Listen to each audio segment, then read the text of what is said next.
नमस्कार, आप सभी का बहुत बहुत स्वागत है हेल्दी इंडियन किचन में। अगर सुबह खाली पेट मात्र ये 5 पत्तियां आप चबाकर खा लेते हैं या फिर इसका पाउडर बनाकर इस्तेमाल करते हैं तो आपके शरीर को गजब के फ़ायदे मिलते हैं। ये पौधा शरीर को गजब के फ़ायदे देता है। अगर आप पथरी की समस्या से परेशान हैं तो पथरी को तोड़कर निकाल देगा, और अगर आप परेशान हैं डायबिटीज़ से तो ये आपके लिए बहुत ज़्यादा फ़ायदेमंद है, क्योंकि ये डायबिटीज़ को जड़ से ख़त्म करता है और इसे फिर दोबारा से आपके शरीर में पनपने नहीं देता। तो वीडियो अगर आपको अच्छी लगे, ये घरेलू नुस्खा, ये पौधा और ये बताई गई जानकारी अच्छी लगती है तो प्लीज़ वीडियो को लाइक, कमेंट एंड शेयर ज़रूर कीजिएगा। चैनल को सब्सक्राइब ज़रूर कीजिएगा और सभी के साथ इस जानकारी को शेयर ज़रूर कीजिएगा। तो चलिए आपको बताते हैं कि वो कौन सा पौधा है।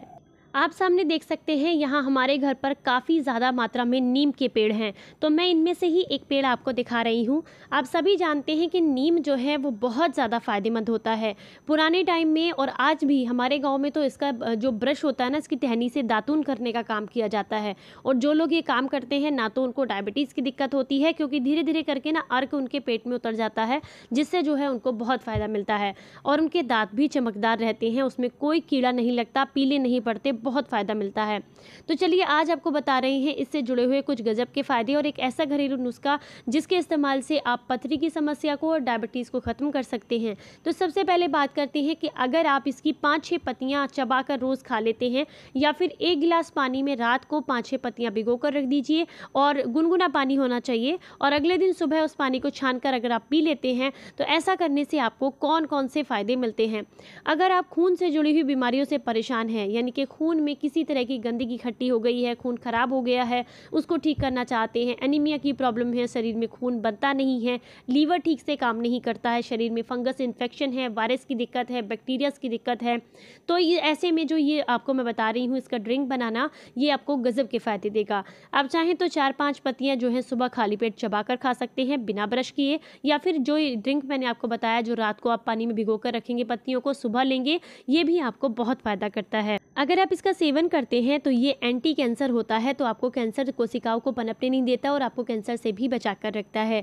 इसी के साथ साथ नक्सीर से जो लोग परेशान रहते हैं, आंतों के कीड़ों से परेशान रहते हैं, पेट में दर्द की दिक्कत रहती है, भूख नहीं लगती है, स्किन में कहीं पर भी किसी तरह के दाग खाज खुजली की समस्या है, या फिर हार्ट ब्लॉकेज का प्रॉब्लम है, बुखार की दिक्कत है, या फिर डायबिटीज़ है, या फिर मसूड़ों में सूजन की दिक्कत है, या फिर आपको जिगर के किसी तरीके के रोग हैं, ये हर तरह के रोग में बड़ा गजब का फ़ायदा करता है।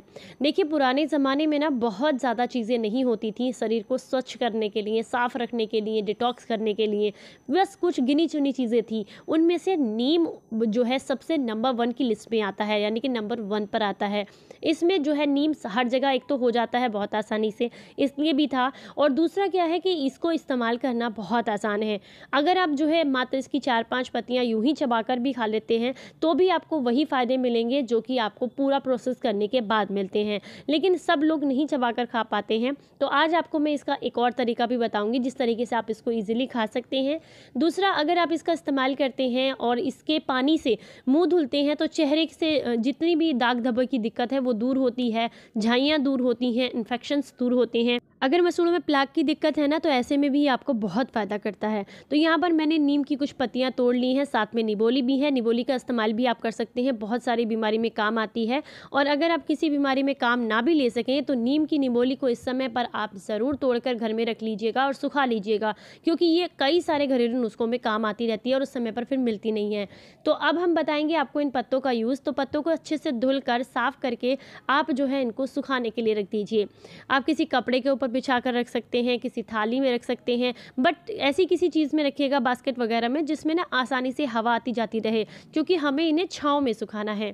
तो इन्हें सुखाने के बाद आप जो है इनको बहुत अच्छे तरीके से इस्तेमाल कर सकते हैं और लंबे टाइम तक स्टोर कर सकते हैं। जैसे कि सब जगह पर नीम का पौधा नहीं मिल पाता कई बार, तो अगर आपके गाँव के आसपास या घर के आसपास या कहीं भी ऐसी जगह आपको नीम का पौधा मिलता है तो आप पत्तियों को तोड़कर घर ले आइए और इस तरीके से स्टोर कर सकते हैं जैसे मैं आपको बताऊंगी। तो निबोलिया भी बहुत फ़ायदेमंद है, इनका भी ज़रूर इस्तेमाल कीजिएगा। और पत्तियों को तो अच्छे से सुखाकर हम यूज़ करने ही वाले हैं। तो मैं मिलती हूँ आपको पत्तियों को अच्छे से सुखाने के बाद। तो ये देखिए यहाँ पर मैंने ली है एक लोहे की कढ़ाई और ये देखिए पत्तियाँ बढ़िया तरीके से सूख चुकी हैं। आप देख रहे हैं ना, बिल्कुल कलर चेंज नहीं हुआ है और मैंने इन्हें छाँव में सुखाया है। छाँव में सुखाने के गज़ब के फ़ायदे होते हैं, लेकिन समय ज़रूर लगता है। जैसे कि अभी बारिश का मौसम शुरू हो गया है तो ऐसे में सुखाने में थोड़ी सी दिक्कत आती है। अगर आप पानी अच्छे से पोंछ कर रख देंगे ना तो फिर कोई परेशानी नहीं आएगी, पत्तियाँ गलेंगी नहीं और अच्छे से सूख जाती हैं। अगर आपके चेहरे पर दाग धब्बों की दिक्कत है तो आप ऐसे में पत्तियों का पाउडर बना करके उसमें थोड़ा सा गुलाब जल मिलाकर अगर चेहरे पर लगाते हैं तो इससे दाग धब्बे, मुहासे, झाइयाँ और काले घेरे, इन सारी समस्याओं से आपको छुटकारा मिलता है। मैंने पहले भी कई सारी वीडियोस में बताया है कि अगर स्किन डिसीज़ है किसी भी तरीके की हो, चाहे दाँत काज खुजली की समस्या हो, पुराना दाँत हो, आपको किसी तरह का इन्फेक्शन हो, तो एक्जिमा हो, तो उन सब में आपको नीम बहुत ज़्यादा फ़ायदा करता है। मैंने कई बार ऐसा देखा है कि अगर आप नीम का इस्तेमाल करें तो चेहरे से जुड़ी हुई सारी परेशानियों को आप जड़ से ख़त्म कर सकते हैं। आप इसकी ताज़ी पत्तियों को पीसकर इसका जो लेप होता है वो लगाएंगे तो भी आपको फ़ायदे मिलेंगे। सूखी पत्तियों का पाउडर बना करके आप उसे गुलाब जल के साथ मिक्स करके लगाएंगे तो भी आपको गज़ब के फ़ायदे मिलते हैं। तो यहाँ पर डंडियों से मैं पत्तियों को अलग कर रही हूँ, इस तरीके से आप देख सकते हैं। इसके बाद आपने इन्हें हल्का हल्का सा तोड़ लेना है, यानी कि इनका चूरा सा बना लेना है। उसके बाद आप रख देंगे इनको गैस पर। आप देख सकते हैं मैंने सामने इनको गैस पर रख दिया है। आप देख सकते हैं इस कढ़ाई में कहीं कहीं ना आपको डंडियाँ दिखाई देंगी, तो वो इसलिए हुआ कि बीच में ना ये हल्की सी मुझे लगा कि सीलनपन है, प्रॉपरली नहीं सूख पाए हैं ये, तो इसलिए मैंने इसमें बीच बीच में डंडियाँ डाल दी हैं। ऐसे करने से ना मॉइस्चर सोख लेती हैं डंडियाँ और आसानी से पत्ते भुन जाते हैं, क्योंकि हमें गैस को ऊपर रख करके इनको भूनना था, जलाना था बेसिकली, तो उसके लिए मैंने इसमें थोड़ी सी डंडियाँ ऐड की हैं। बाद में हम इनको छाँट कर अलग कर देंगे।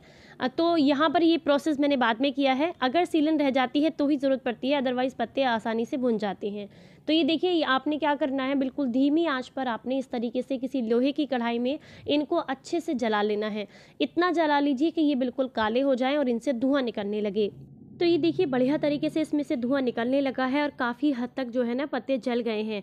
तो लोहे की कढ़ाई है, काफ़ी देर तक गर्म रहती है। तो अब आप क्या कीजिए, गैस को बंद कर दीजिए और इसको जो है तुरंत ही ट्रांसफ़र कर लेना है आपने किसी खरल के अंदर, क्योंकि हमें अभी इन्हें कूट कर पाउडर बनाना है। अगर हम ऐसे ही छोड़ देंगे तो फिर इनका पाउडर बनने में दिक्कत आएगी, क्योंकि आजकल जो है ना मौसम ऐसा है, मानसून का मौसम है, तो ऐसे में सीलन बहुत जल्दी पकड़ जाते हैं। मैंने पत्तों को भी वैसे अच्छे से सुखाया था, लेकिन जब मानसून का सीज़न आता है ना तो ऐसे में चीज़ें जल्दी जल्दी ना हमारे यहाँ बोलते हैं सील जाती हैं, सिला भी पकड़ जाती हैं। तो इसीलिए आप जो है इस तरीके से आप इनको भून लीजिएगा। अगर गर्मियों के सीज़न में कर रहे हैं ना, प्रॉपर गर्मी है, तो फिर आपको जो है ना इस तरीके से गैस पर रखने की ज़रूरत भी नहीं पड़ेगी। सिर्फ एक आप माचिस की तीली लगाएंगे ना, उससे भी ये आसानी से जल जाते हैं। तो ये देखिए बहुत बढ़िया तरीके से रगड़ करके आपने इनका पाउडर बना लेना है और गरम गरम ही रहें तभी बना लीजिएगा, ताकि आसानी से बन जाए। अब आप देखिए पाउडर बन करके तैयार हो गया है। तो हमें इसे छानना भी ज़रूरी है, क्योंकि कई बार ना कुछ कुछ डंडियाँ रह गई थी, वो मुंह में ना आए, तो इसके लिए हमें इसे छानना ज़रूरी है। अब आप इसे ज़्यादा मात्रा में बना करके भी रख सकते हैं, ये स्किन के लिए भी बहुत अच्छा है और आप अगर इसका सेवन करते हैं तो उसके लिए भी ये बहुत फ़ायदेमंद है। मतलब कि अगर आप इसको लगाना चाहते हैं तो लगाने के लिए भी फ़ायदेमंद है और खाने के लिए भी फ़ायदेमंद है। अब हम बात करें कि इसको किन किन और नामों से भी जाना जाता है। जैसे कुछ लोग पूछते हैं ना, हमें नहीं पहचान पड़ी है, किन नामों से और जाना जाता है बताइएगा। तो इसको इंग्लिश में कहते हैं मार्गोसा ट्री, और इसी के साथ इसको संस्कृत में निम्ब भी कहा जाता है, और गुजराती में इसको कहा जाता है लिम्बा, बंगाली में इसको निम कहते हैं, निम या निम गाछ भी बोलते हैं कई जगह पर। नेपाली में इसको नीम ही बोला जाता है और पंजाबी में निम्ब बोलते हैं, निप भी बोलते हैं, और मराठी के अंदर इसको बलंत निम्ब कहा जाता है। इसके कुछ नाम हैं जो मैंने आपके साथ शेयर किए हैं। अगर आपके यहाँ किसी और नाम से भी जानते हैं तो मुझे ज़रूर बताइएगा कमेंट बॉक्स में। तो अब आप इसको अच्छे से छान लीजिए, बढ़िया पाउडर बन करके तैयार हो जाना चाहिए।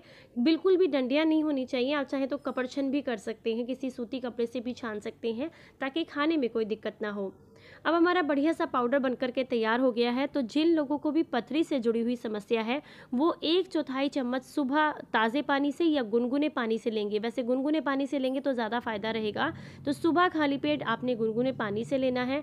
डायबिटीज़ की दिक्कत है तो या तो शाम को जब हल्की सी भूख होती है ना, खाली पेट होता है, शाम को 4 बजे के आसपास आप तब ले सकते हैं 1 गिलास पानी के साथ में 1/4 चम्मच, या फिर आप भी सुबह खाली पेट ही ले सकते हैं। अगर आपको स्किन डिसीज़ है, खून से जुड़ी हुई कोई बीमारी है, हैं, जैसे कि रक्त विकार है, तो उन सब के लिए भी आपको ये बहुत फ़ायदा करेगा। आप इसे सुबह खाली पेट ले सकते हैं। आप इसे स्टोर करके ज़रूर रखिएगा, गज़ब के फ़ायदे देता है। और भी कई सारी वीडियोज़ में मैं आपके इसके फ़ायदे शेयर करूँगी। तो फिर मिलेंगे किसी नई जानकारी के साथ। तब तक अपना ख्याल रखें, अपनों का ख्याल रखें और हंसते मुस्कुराते रहें। Stay healthy, stay happy. Bye bye.